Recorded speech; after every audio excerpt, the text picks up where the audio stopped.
Hello students, today we discuss a new topic that is digestion of nucleotide and nucleoside. Digestion of nucleotide and nucleoside.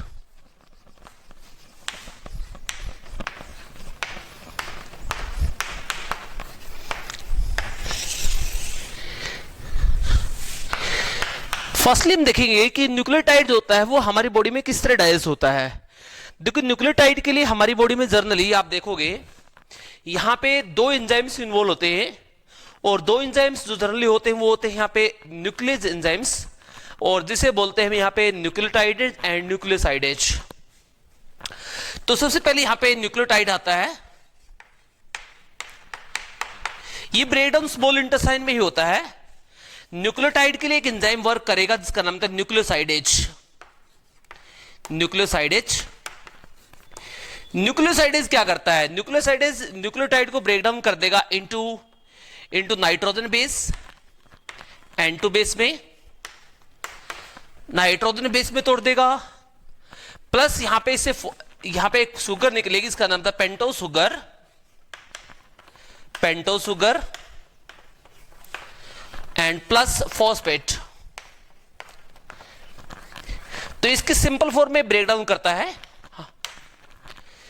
Same as it is जो nucleotidase होता है यानी nucleoside होता है वो भी same as it is breakdown होता है, वो होता है nucleotidase nucleoside.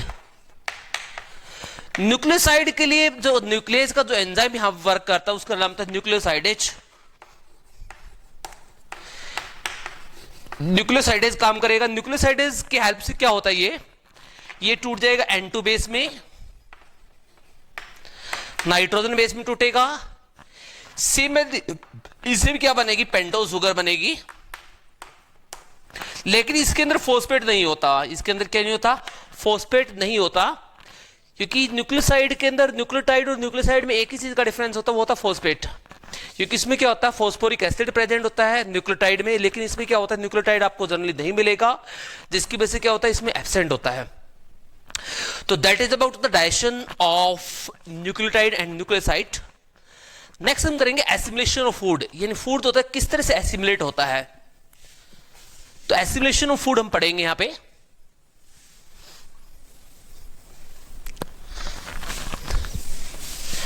Assimilation of food next topic आता है, एसिमिलेशन ऑफ फूड। देखो what you mean by assimilation of food. हमारी बॉडी में जितना फूड जनरली हम ब्रेक डाउन करते हैं, लाइक हमने ग्लूकोज को ब्रेक डाउन किया है, या इसके अलावा हमने लैक्टोज को ब्रेक डाउन किया है, हमने different sugars, proteins and fatty acid को ब्रेक डाउन किया है। ये जो फॉर्म्स होती है, ये फॉर्म्स क्या करती है, हमारी बॉडी में आगे फर्दर ब्रेकडाउन होगी, फर्दर ब्लड के अंदर अब्जॉर्ब होगी। इस प्रोसेस कहते हैं एसिमिलेशन। क्या बोलते हैं इसको, एसिमिलेशन कहा जाता है। एसिमिलेशन को समझने के लिए आप मान लीजिए कि ये एक स्मॉल इंटेस्टाइन की वॉल है और स्मॉल इंटेस्टाइन के अंदर ये है विलाई, यानी फिंगर लाइक स्ट्रक्चर जो है ये विलाई है।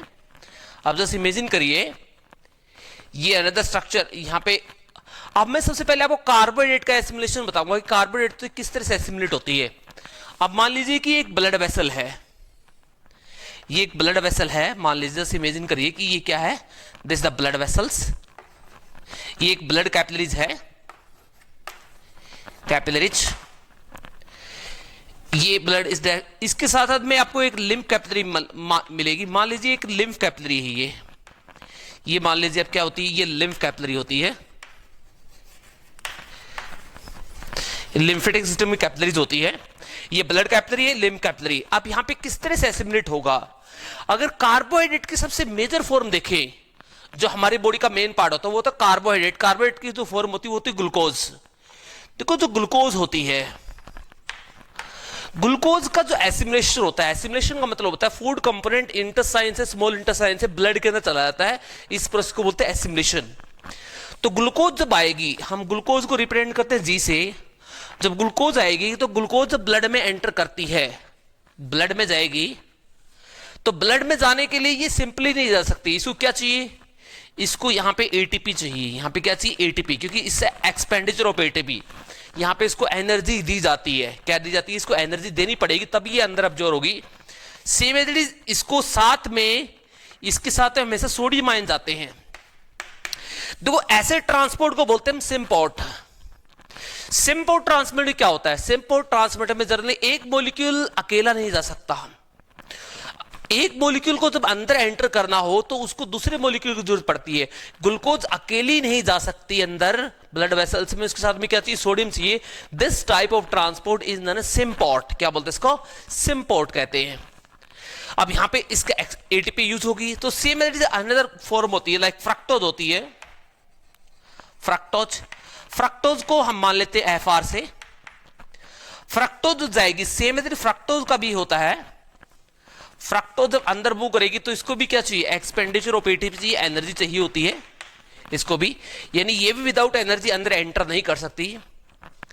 ऐसी अदर फॉर्म होती है, लाइक गैलेक्टोज होती है, गैलेक्टोज।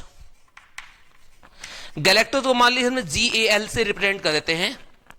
गैलेक्टोज भी जब अंदर जाएगी तो गैलेक्टोज भी जब ब्लड वेसल्स में एंटर करेगी, ब्लड वेसल्स में, लेकिन ये जनरली विदाउट एनर्जी एंटर करती है जनरली, लेकिन सम टाइम में भी एनर्जी भी इस पे यूज होती है, लेकिन यहां पे कोई आयन की इन्वॉल्वमेंट नहीं होती। तो ये था कार्बोहाइड्रेट का एसिमिलेशन किस तरह से होता है।